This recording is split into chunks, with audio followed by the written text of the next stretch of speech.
다 같이 이사야 6장 1절 5절 계시의 말씀을 다 같이 한 목소리로 봉독하실 때 살아계신 주님의 음성을 다 같이 들으실 수 있기를 바랍니다. 이제 봉독합니다. 우시야 왕이 죽던 해 내가 본즉 주께서 높이 들린 보좌에 앉으셨는데 그의 옷자락은 성전에 가득하였고 스랍들을 모시고 섰는데 각기 6날개가 있어 그 둘로는 자기의 얼굴을 가리었고 그 둘로는 자기의 발을 가리었고 그 둘로는 날며 서로 불러 이르되 거룩하다 거룩하다 거룩하다 여호와여 그의 영광이 온 땅에 충만하도다 하더라. 이가 지화답하는 자의 소리로 말미암아 문지방의 터가 요동하며 성전의 연기가 충만한지라. 그때 내가 말하되 화로다 나여 망하게 되었도다. 나는 입술이 부정한 사람이요 나는 입술이 부정한 백성 중에 거주하면서 만군의 여호와의 신 왕을 배웠음이로다 하였더라. 아멘. 오늘 우리는 성령 강림절로 두 번째 주일이자 통일주일을 맞이했는데요. 통일주일이란 6.25 상기 주일의 명칭이 바뀐 거예요. 이렇게 명칭이 바뀌었다는 것은 통일이라는 우리나라의 과제를 강조하기 위한 미래지향적인 조처라고 생각합니다만 어쨌든 우리나라는 올해로 6.25 전쟁 75주년을 맞이했습니다. 이번 주 수요일이 그 6.25 전쟁이 발발된 날인데요. 75년 전 1950년 6월 25일 새벽 4시 북한의 탱크는 이 한반도를 피로 물들이는 동족상잔이라는 뼈아픈 역사의 시작을 알리는 포탄을 쏘아 올리고야 말았습니다. 그날 일본으로부터 해방된 기쁨도 잠시 해방된 지 5년도 채 안 되어 우리나라 현대사에 씻을 수 없는 비극이 시작되었고 지금까지도 뼈아픈 상처와 분단된 조국과 이산가족의 아픔을 지닌 채 세계 유일의 분단 국가로서 여전히 북한의 핵무기 개발과 미사일 발사 등 도발적 행동에 따른 국가 안보의 위기를 느끼고 있는 현실에 놓여 있습니다. 그래서 나라 민족을 위해 기도하는 우리 교회들은 다시는 6.25와 같은 동족상잔의 비극이 이 땅에 없기를, 아니 하나님의 손에서 하나가 되는 민족의 대합과 평화 통일을 위해 기도하며 6.25 상기주일로 지켜오다가 이제는 통일주일로 지키게 된 겁니다. 여하튼 우리는 6.25 상기주일이 됐던 통일주일이든 지나간 역사가 수치스러운 역사일지라도 그 역사에서 교훈을 받고 그 역사를 교훈 삼아 잘못된 역사를 반복하지 않을 뿐만 아니라 더 나아가 새로운 역사를 떠내려가야 하는 것이죠. 그래서 우리 교회는 나라와 민족을 향한 그리스도인으로 책임을 통감하며 아직도 전쟁의 상처와 후유증으로 힘들어하고 있는 이 나라의 민족을 가슴에 끌어안고 하나님의 손에서 하나가 되는 그날을 소망하면서 함께 기도의 손을 모으는 것입니다. 모쪼록 우리의 기도를 들으시는 하나님의 때, 우리의 소망이 이루어지길 기대하며 계속해서 기도하는 저와 여러분이요 우리 도봉교회가 되기를 간절히 축원합니다. 그다음 우리의 기도를 들으시는 그 하나님은 어떤 하나님이실까요? 우리는 지난 3일째 주일을 보내면서 오순절 성령 강림을 통해 우리에게 온전히 알려지신 성령 하나님으로 인해 우리는 3일째 되시는 성삼위 하나님의 창조와 구원과 인도하심을 경험하게 된 축복된 존재임을 다시금 깨달으면서 이 사실을 믿는 자마다 감사함으로 그 3일째 되신 하나님의 은혜와 사랑과 교통하심이라는 축복을 계속 누리게 된다고 말씀을 나눴습니다. 더 나아가 우리도 성삼위 하나님처럼 일체를 이루어 하나가 되어서 하나님의 구원사역에 동참해야 된다고 도전을 받으며 우리의 결단을 주님 앞에 올려드렸습니다. 그리고 성령 강림절로 두 번째 주일인 오늘부터 우리는 그 하나님에 대해서 다세부 공동체가 보아야 될 하나님이라는 주제 아래 좀 더 구체적으로 살펴보려고 하는데요.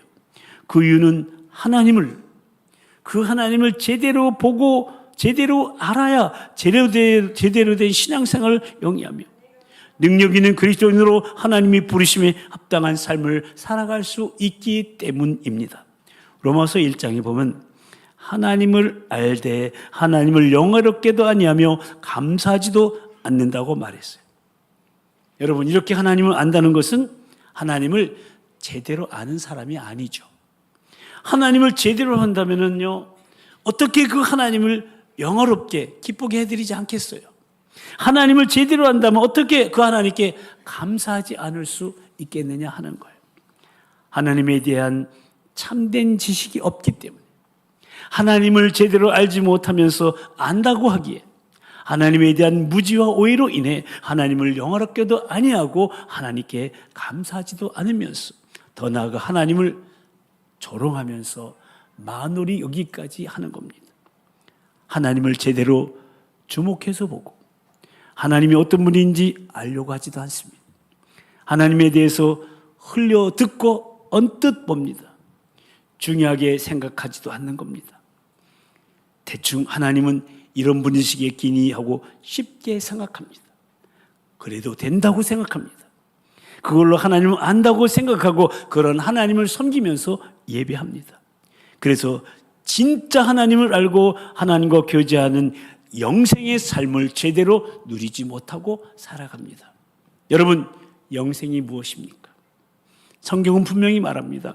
요한복음 17장 3절 말씀인데요, 함께 읽어보실까요? 영생은 곧 유일하신 참 하나님과 그가 보내신 자 예수 그리스도를 아는 것이니이다. 아멘. 그렇습니다, 여러분.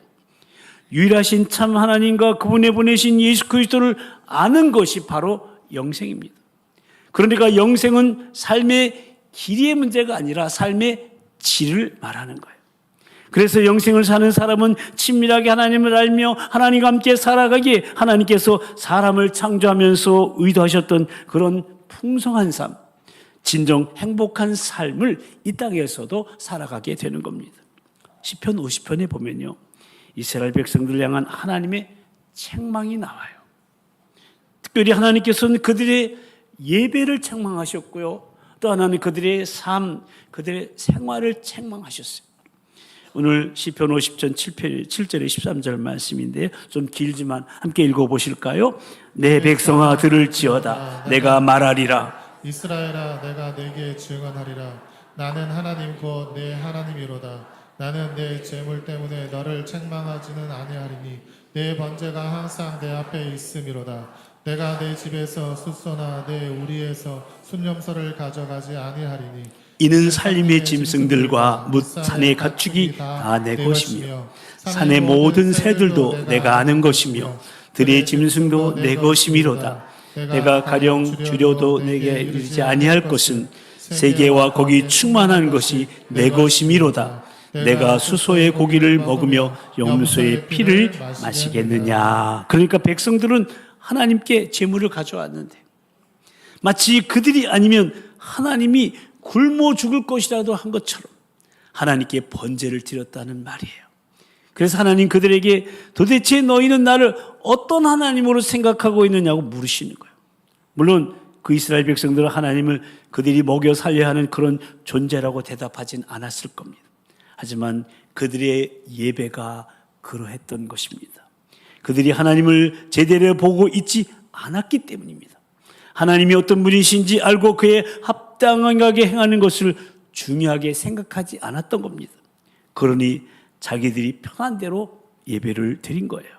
그리고 그 결과로 하나님이 마치 그들이 가져오는 재물을 먹고 사는 우상과 같은 존재로 만들어버리고 만 것이죠. 하나님에 대한 또 이런 무관심의 태도는 그들의 두 번째 삶의 태도에서도 나타났어요. 16절에서 20절까지 말씀도 같이 읽어볼까요? 악인에게는 하나님이 이르시되 내가 어찌하여 내 율례를 전하며 내 언약을 내 입에 두느냐. 내가 교훈을 미워하고 내 말을 내 뒤로 던지며 도둑을 본즉 그와 연합하고 간음하는 자들과 동료가 되며 네 입을 악에게 내어주고 내 혀로 거짓을 꾸미며 앉아서 내 형제를 공박하며 내 어머니의 아들을 비방하는 도다. 그러니까 이들은 하나님의 율례를 전하고 그 언약을 그 입에 두었어요. 다시 말해서 하나님의 말씀을 말했다는 거예요. 대중을 앞에 두고 말씀을 가르친 사람도 있었을 거고요. 누군가의 잘못을 하나님의 말씀으로 책망한 사람도 있었을 겁니다. 무엇보다 집에서 하나님의 말씀을 자녀들에게 가르쳤을 겁니다. 그런데 하나님은 그런 그들에게 이렇게 말씀하시는 거예요. 내가 무슨 권리로 그렇게 하느냐. 그렇습니다. 그들은 하나님의 말씀을 입에 담을 자격이 없었습니다. 실제로 그들은 하나님의 말씀을 미워하고 그 말씀에 등을 돌리고 있었기 때문에 하나님의 말씀을 알고 있었지만 그 말씀으로 하나님을 바라보고 있지는 않았던 겁니다. 그래서 그들의 삶은 죄로 가득하게 된 거예요. 그들의 입에는 말씀이 있었다는 그 사실은 그들이 위선적인 삶을 살았다는 증거예요. 그런 자들에게 하나님께서는 아주 두려운 말씀을 하셨는데 이 말씀도 함께 읽어볼까요? 내가 이를 행하여도 내가 잠잠하였더니 내가 나를 너와 같은 줄로 생각하는도다. 그러나 내가 너를 책망하여 네 죄를 네 눈앞에 낱낱이 드러내리라 하시는도다. 하나님을 잃어버린 너희여 이제 이를 생각하라. 그렇지 않으면 내가 너희를 찢으리니 건질 자 없으리라. 끔찍하신 말씀이잖아요.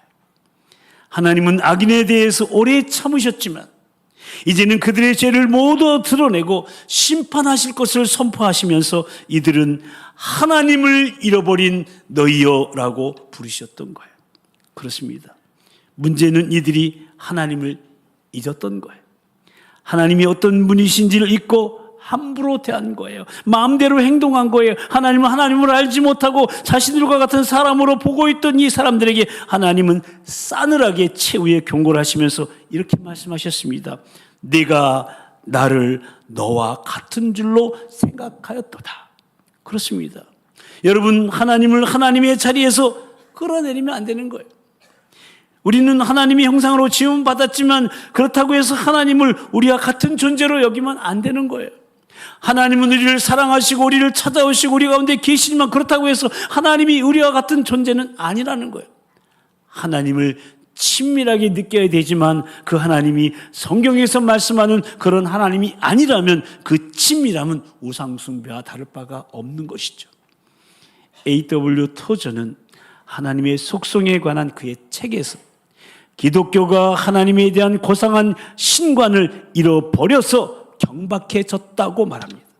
그러니까 하나님을 하나님으로 바라봐야 된다는 진리의 중요성을 잃어버려서 교회가 교회답지 않아졌다는 거예요. 외적으로는 교회 숫자도 많아졌습니다. 또 성경도 많이 보급이 됐습니다. 신학교도 늘어났습니다. 기독교 매체 선교기관 등 많은 성장을 이루고 있지만 내적인 것은 다 잃어버리고 말았다는 거예요. 위엄도 잃어버렸고요. 예배도 잃어버렸고 하나님의 임재와 경외심 그리고 영적 기쁨도 잃어버리고 만 거예요. 사실상 교회는 잃은 것은 아무것도 없고 본질적인 것은 다 잃어가고 있다고 말했습니다. 그렇게 교회는요 경박해졌고요. 교회는 저급해졌고 세상과 같아졌다고 토저는 주장합니다. 그래서 그 원인은 하나님을 제대로 바라보고 있지 않기 때문이라고 진단했습니다. 정확한 진단이죠. 그리고 여전히 유효한 진단입니다. 토저의 책이 세상에 나온 지 20년이 훌쩍 넘었는데 그 이후로도 같은 목소리를 낸 이 시대의 선지자와 같은 사람들이 많지만 여전히 많은 교회가 많은 성도들이 하나님을 제대로 바라보고 있지 않습니다. 교회는 더 세속화되어져 가고 있습니다. 성도들의 신앙도 마찬가지입니다. 하나님과 함께하는 영생의 기쁨을 누리기는커녕 오히려 세상의 기쁨조차 누리지 못해서 우려하는 경우가 더 많이 있습니다. 정말 겨우겨우 신앙생활하고 있는 것 같은 느낌이 들 때도 있습니다. 오히려 세상의 친구에게 위로를 얻고 세상의 철학을 의지하고 있습니다. 세상에서의 기쁨과 만족을 찾습니다. 교회에 오면은 따분하고 피곤하고 졸리고 지금도 잠자고 있는데 세상에 교회 밖으로 나오면은 재밌고 즐거운 거예요. 영화, 만화, 책, 음악, 스포츠 등 우리가 즐기는 모든 것이 세상의 것이라면 우리가 말하는 영혼은 하나님과 함께하는 즐거움은 세상에게 공허하게 들릴 뿐입니다. 아니 그 전에 이미 우리 스스로가 신앙생활을 한다는 것이 공허하게 느껴질 뿐입니다. 그래도 믿음을 붙잡고 있는 유일한 이유는 어쩌면 그래도 혹시나 죽어서 지옥까지는 말아야지 하는 막연한 두려움인지도 모릅니다. 어쩌면 그조차도 없이 그저 관성처럼 교회에 나오고 있는지도 모릅니다. 문제는 하나님이 아니라 우리에게 있습니다. 우리가 하나님을 보고 있지 못하기 때문에 그래요. 우리가 하나님을 제대로 보고 있지 못하기 때문에 그래요. 우리가 하나님을 작게 보고 있기 때문입니다. 우리가 하나님을 낮게 보고 있기 때문에 그렇습니다. 우리가 하나님을 얕게 보고 있기 때문입니다. 하나님을 하나님으로 보지 못하고 나와 같은 사람처럼 보고 있기 때문입니다. 그리고 하나님을 보는 것을 중요하게 생각하지 않고 있기 때문에 그렇게 하나님을 보지 않으면 내 삶에서 하나님은 없는 분처럼 되어버립니다. 이것이 오늘날 우리가 직면하고 있는 근본적인 문제입니다. 바라기는 이번 우리가 보아야 될 하나님에 대한 설교 CD를 통해서 저 여러분이 믿고 섬기는 하나님이 어떤 분이신지 제대로 우리 모두 보게 되기를 소원합니다. 아멘. 모쪼록 우리가 하나님을 볼 때, 그 하나님을 바로 볼 때 우리는 그에게 합당하게 살아갈 수 있고 그것이 곧 영생의 삶이 된다는 것을 꼭 기억하시면서 더 많은 기도와 묵상으로 하나님을 더욱더 알아가는 저와 여러분이 되시기를 간절히 주님의 이름으로 축원합니다. 아멘. 오늘 본문 1절을 보시면 우시아 왕이 죽던 해에 내가 보았다고 말합니다. 그러니까 이사야 선지자가 직접 이사야 선지자 본 거예요. 그 하나님을 목격한 거예요. 물론 영이신 하나님 육신의 눈으로 볼 수 있는 사람은 없어요. 따라서 이사야가 하나님의 실체를 보았다고 말할 수는 없어요. 다만 하나님께서 이사야가 볼 수 있도록 자신을 나타내셨다는 걸, 실제로 나타나셨다기보다는 환상 가운데 실체처럼 나타내셨다고 보는 것이 맞을 거예요. 어쨌든 오늘 본문의 말씀은 이사야 선지자로서 부름받은 장면인데 그 장면의 시작을 하나님을 보는 것으로 시작하고 있는 거예요. 그리고 이사야가 보는 그 하나님은 5절에서 말하는 것처럼 만군의 여호와이신 왕이십니다. 아멘. 다 같이 만군의 여호와이신 왕. 만군의 여호와이신 왕. 그래서 오늘 다세브 공동체인 우리가 보아야 될 하나님은 바로 왕이신 하나님이에요. 다 같이 한번 읽어볼까요? 왕이신 하나님. 왕이신 하나님. 더 크게 시작. 왕이신 하나님. 아멘. 근데 이사야는 자신이 이 환상을 본 때를 분명히 말해주고 있는데 그 방식이 특이합니다. 1절을 다시 보십시오. 우시아 왕이 죽던 해라고 말합니다. 우시아 왕의 몇 년 때라고 말했으면 좋은데, 근데 우시아 왕은요 52년 동안 왕을 통치를 했어요. 우시아 왕 52년에라고 하면 되는데 왜 굳이 오늘 본문에는 우시아 왕이 죽던 해라는 특별한 그 말을 사용했을까요? 그것은 50이라는 숫자보다 우시아 왕의 죽음이라는 사실이 더 중요했기 때문에 그래요. 우시아 왕에 대해서는 역대하 26장에 보면 잘 나와 있는데요. 우시아 왕은 남한국 유다의 왕이었어요. 몇 살 때 왕이 됐냐면 16살의 왕이 됐어요. 그리고 52년 동안 왕으로서 통치를 했어요. 그 기간 동안에 군사적으로 유다를 강하게 만들었고 당시 부상하고 있었던 아수르라는 나라로부터 자기 나라를 잘 보호해 줬어요. 그래서 그의 통치 기간 동안 유다는 경제적으로 번성을 누릴 수가 있게 되었어요. 이런 면에서 우시아 왕은 다윗 왕, 솔로몬 왕 이후에 가장 성공적으로 통치했던 왕이라고 할 수 있어요. 하지만 이런 성공이 그에게 독이 되고 말았어요. 26장 16절에 보면은 그가 강성하여 짐에 그의 마음이 어떻게 됐어요? 교만하여 악을 행하여 그의 하나님 여호와께 범죄하되 곧 여호와의 성전에 들어가서 향단에 분향하려 했다고 기록하고 있음을 보게 됩니다. 그러니까 성공했을 때, 세상에서 잘 됐을 때 그때 조심해야 되는 거예요. 왕이 오늘 제사장처럼 분향하려고 했잖아요. 이거 안 되는 거예요. 제사장이 할 일인데 왕이 거기다 왜 분향이 합니까? 왕이 이를 어기려고 하자 제사장들은 당연히 왕을 만류했던 거예요. 왕이요 이러시면 안 됩니다. 우시아는 오히려 화를 내면서 분향하려고 했고 그때 하나님께서 그를 치셨어요. 우시아가 손으로 향로를 잡고 분향하려 하다가 화를 내니 그가 제사장에게 화를 낼 때 여호와의 전안 향단 곁 제사장들 앞에서 그의 이마에 나병이 생긴지라. 그리고 우시아는 남은 평생을 나병 환자로 별궁에 거하며 살다가 죽음을 맞이하게 됩니다. 이것이 이사야가 말한 우시아 왕이 죽던 해에 관련된 사건인 겁니다. 이렇듯 우시아는 하나님을 제대로 바라보지 못해서 안타까운 최후를 맞이하게 되고 맙니다. 하나님의 법을 무시하고 교만하게 자신이 원하는 대로 할 수 있다고 생각했습니다. 하지만 그보다 하나님이 더 높은 왕이셨고 하나님 우시아가 하나님을 무시하게 그냥 내버려 두지 않으셨던 거예요. 그래도 나라를 일으켜 세웠던 왕의 죽음은 사람들에게 불안감을 주어다 갔을 것입니다. 특히나 아수르가 계속해서 세력을 키워가고 있기 때문에 제대로 된 왕이 없다는 것은 국가의 위기 상황이라고 할 수 있었을 겁니다. 이런 배경에서 이사야는 복잡한 마음으로 성전에 갔을 겁니다. 인간적인 불안함이 그에게도 있었을 겁니다. 그때 하나님께서 그에게 놀라운 모습을 보여주신 겁니다. 바로 주께서 높이 들린 보좌에 앉아 계셨던 겁니다. 여기 사용된 표현 하나하나가 모두 중요한데 먼저 이사야가 본 것은 주님이에요. 3절에서는 만군의 여호와라고 표현했고요. 5절에서는 거기에 왕이라는 표현을 추가했어요. 그리고 이 모든 표현을 강조하는 것은 주권입니다. 그러니까 이사야는 주라고 부를 수밖에 없는 하나님을 본 거예요. 그가 또 본 것은 높이 들린 보좌였어요. 보좌는 왕의 보좌, 왕이 앉아있는 의자잖아요. 앉아서 쉬는 의자가 아니라 다스리기 위해서 앉는 의자예요. 오직 왕만이 앉을 수 있는 의자로서 왕권을 상징하게 됩니다. 그래서 높이 들린 보좌는 그만큼 왕의 권위가 높음을 상징합니다. 열왕기상 10장 18절 20절에 보면 솔로몬의 보좌에 대한 묘사가 있는데 거기는 보좌까지 6층계가 있다고 말합니다. 그만큼 왕권의 높음을 상징하는 거였죠. 이사야가 본 주, 이렇게 높이 들린 보좌에 앉아 계셨습니다. 여기 앉으셨는데 라는 표현도 중요합니다. 그러니까 높이 들린 보좌가 있는데 거기에 왕이 없는 상황이 아니었던 거예요. 지금 유다는 요시아 왕의 죽음으로 마치 그렇게 왕이 없는 것만 같은 상황이었지만 하늘 보좌는 그렇게 비어있지 않았던 거예요. 주께서 높이 들린 보좌에 앉아 계셨던 거예요. 아멘. 이 땅에 있으려는 일과는 아무 관계없이 하나님은 여전히 가장 높은 보좌에서 통치하고 계십니다.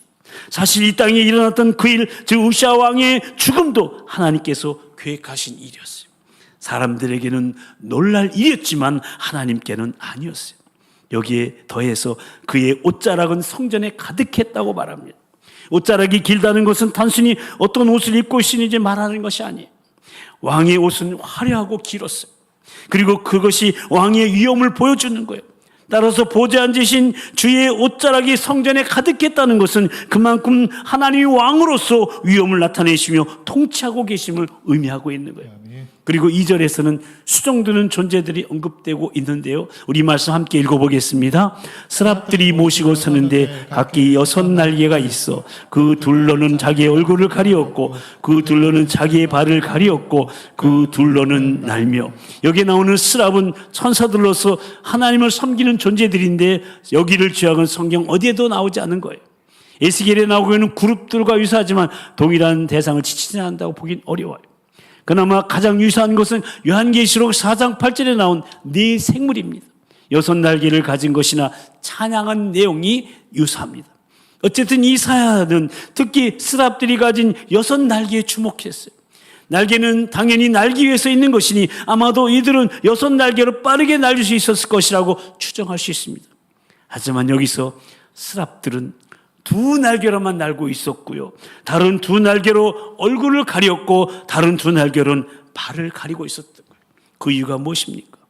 그것은 그들이 거룩하신 하나님의 임재 앞에 있었기 때문에 그래요. 그래서 그런 거룩한 곳에 있었기 때문에 발을 가린 거예요. 감히 하나님을 쳐다볼 수 없었기 때문에 얼굴을 가리고 있었던 거예요. 그렇게 스랍들은 하나님의 임재 앞에서 최대한 낮아진 자세로 하나님을 섬기고 있었던 것. 이 사실이 중요한 겁니다. 이 놀라운 존재인 스랍들도 하나님 앞에서 매우 낮아진 모습으로 하나님을 섬기고 있었다는 거예요. 그들은 왕이신 하나님을 섬기는 종들이었습니다. 하나님이 그 모든 것을 다스리는 높으신 왕으로 보좌에 앉아 계셨습니다. 이사야가 본 그 주의 얼굴에 대해서는 전혀 묘사가 되어 있잖아요.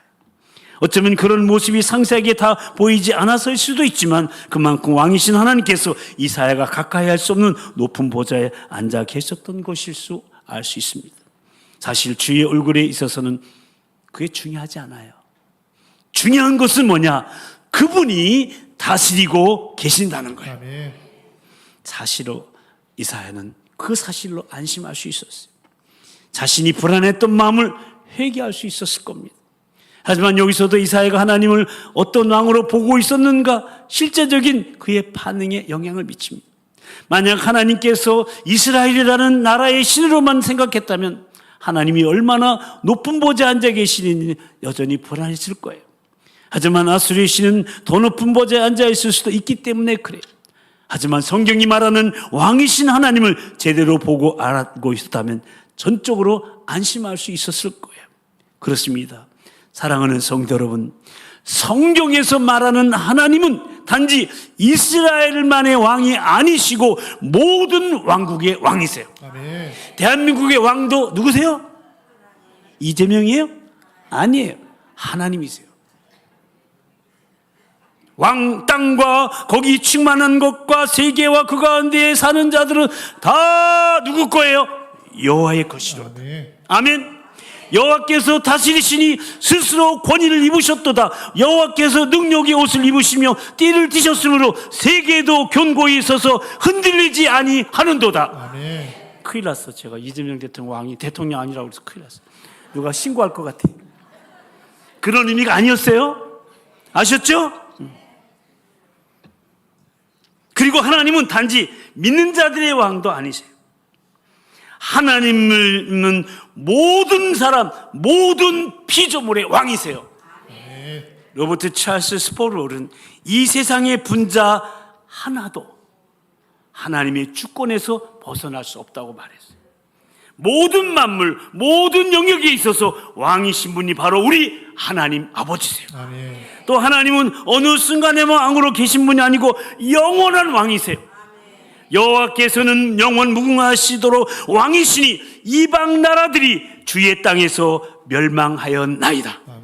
주여 주는 대대에 우리의 거처가 되셨나이다. 산이 생기기 전 땅과 세계에도 주께서 조성하기 전에 곧 영원부터 영원까지 주는 하나님이시니이다. 아멘.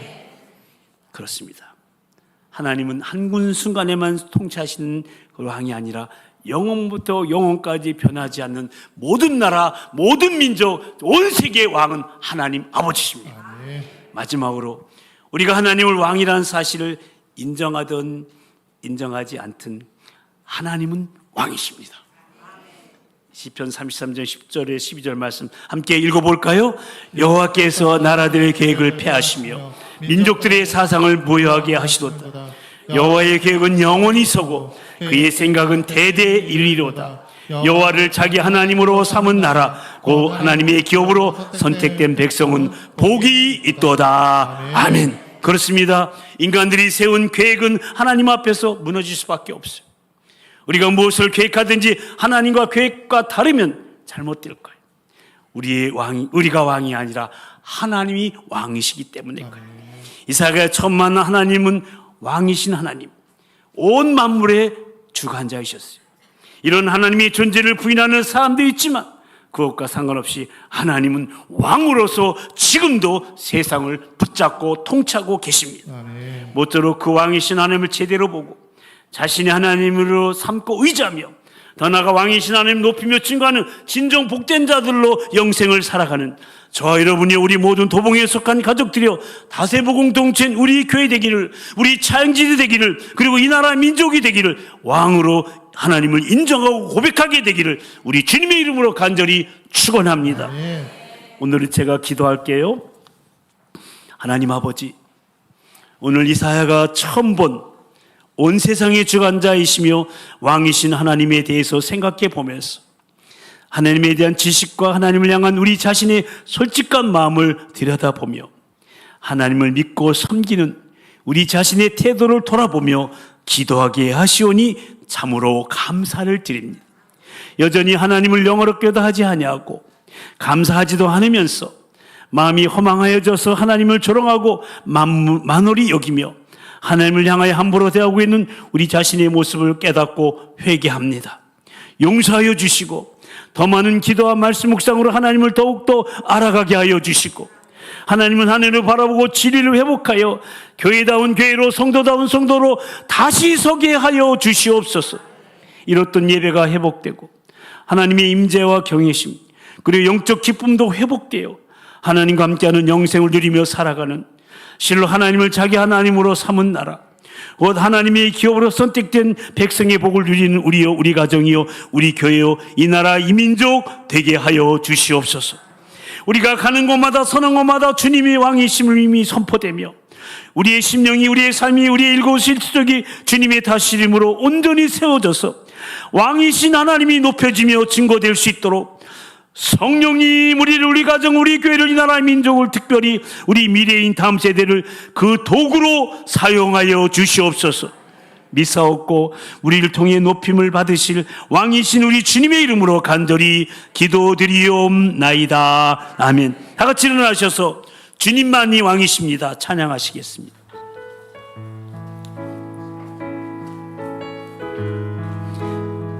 양손을 가슴에 얹고 주님만이 왕이십니다.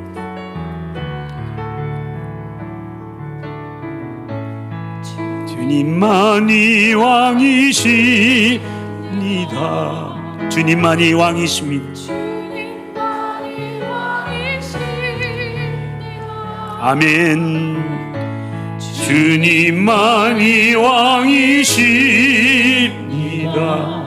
주님만이 왕이십니다. 주님만이 왕이십니다.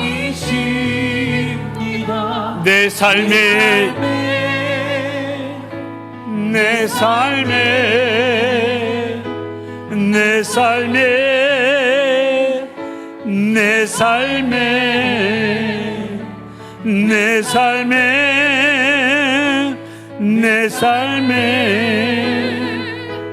내 삶에 내 삶에 옆에 사람을 축복하며 주님만이 왕이십니다. 주님만이 왕이십니다. 주님만이 왕이십니다. 주님만이 왕이십니다. 주님만이 왕이십니다. 주님만이 왕이십니다. 2층에도 주님만이 왕이십니다. 주님만이 왕이십니다. 이곳에 이곳에 이곳에 이곳에 온 땅에 아멘. 온 땅에 온 땅에 온 땅 양손을 높이 들고 모든 이름 위에 뛰어나신 이름 왕의 왕 예수께 엎드려 경배해. 모든 이름 위에 뛰어나신 이름 왕의 왕 예수께 엎드려 경배해. 박수로 주님께 영광 돌리겠습니다. 이제는 우리를 권하시려 생명까지 내어버리신 우리 주 예수 그리스도의 그 크신 구속의 은혜와 우리를 위해 독생자를 아낌없이 내어주신 하나님 아버지의 그 극진하신 사랑하심과 지금도 우리 함께 하시며 감화감동으로 충만케 하시는 성령님의 임재하심과 교통하심, 더 많은 기도와 말씀 묵상으로 하나님을 더욱더 알아가며 주님만이 왕이십니다 고백하며 찬양하며 선포하는 삶을 살아가기로 다짐하며, 그래야 모든 영역에서 왕이신 하나님의 다스리심으로 온전히 세워지는 교회다운 교회여 성도다운 성도를 소망하며, 특히 이 나라의 민족 가운데 왕이신 하나님이 인정되고 고백되며 하나님의 손에서 하나가 되는 복음적 통일을 기대하며 한 주간의 삶을 예배를 시작한 우리 모든 도봉가족들을 위해, 주의 몸된 교회 한국교회 이 나라의 민족 위해, 특별히 우리 미래인 다음 세대 위해 이제부터 영원토록 함께하여 주옵시기를 간절히 축원하옵나이다. 아멘.